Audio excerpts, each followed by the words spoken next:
Hello, my name is Erica Schaefer, and today I will be talking to you about the importance of communication in dentistry.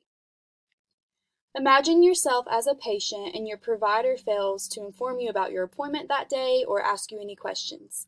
You would more than likely feel out of place. As a patient, it is important that we feel welcomed by our provider and that we are informed about our health care. This is true in dentistry as well. As a future dental hygienist, I have experienced time in the office and I've witnessed how important communication is. Experiences at the dental office differ from patient to patient based on the individual's oral health needs. However, it is the dentist and the hygienist's job to communicate effectively with his or her patients. In this speech, I will explain the three important aspects of communication in the dental field. First, I will speak on giving guidance to the patient. Second, I will discuss building a relationship with the patient.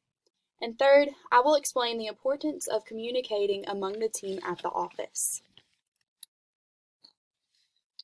First, it is crucial to give the best guidance to the patient concerning his or her oral health.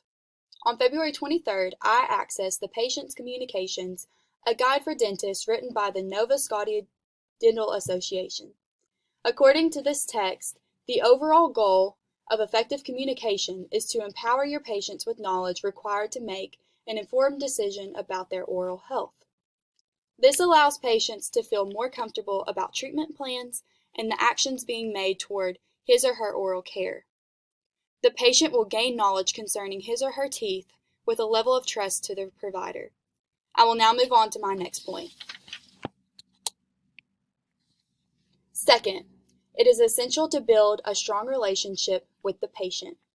In 2011, Dr. Arun Chanda writes in Communication in Dentistry, an important part of the dentist-patient relationship, that we should be able to empathize with what the patient is going through, which for some with severe dental phobia is very important in establishing rapport and reducing patient anxiety.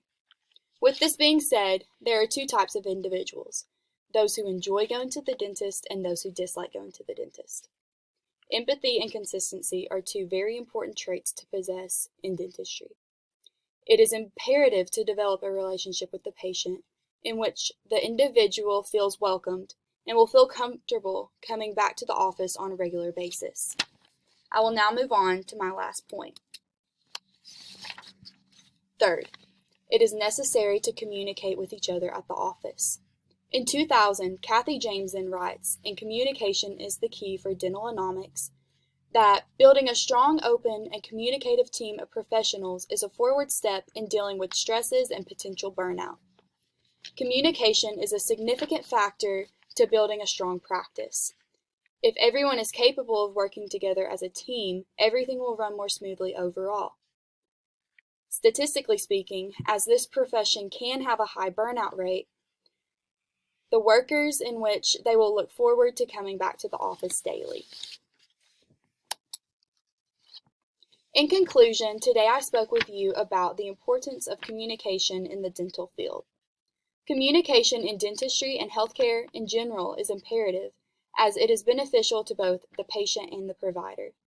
Communicating effectively in the dental practice includes giving the correct guidance to the patient, building a strong relationship with the patient, and communicating among the team at the office. Overall, communication is necessary for a multitude of reasons, especially when it comes to the patient finding confidence in his or her oral health.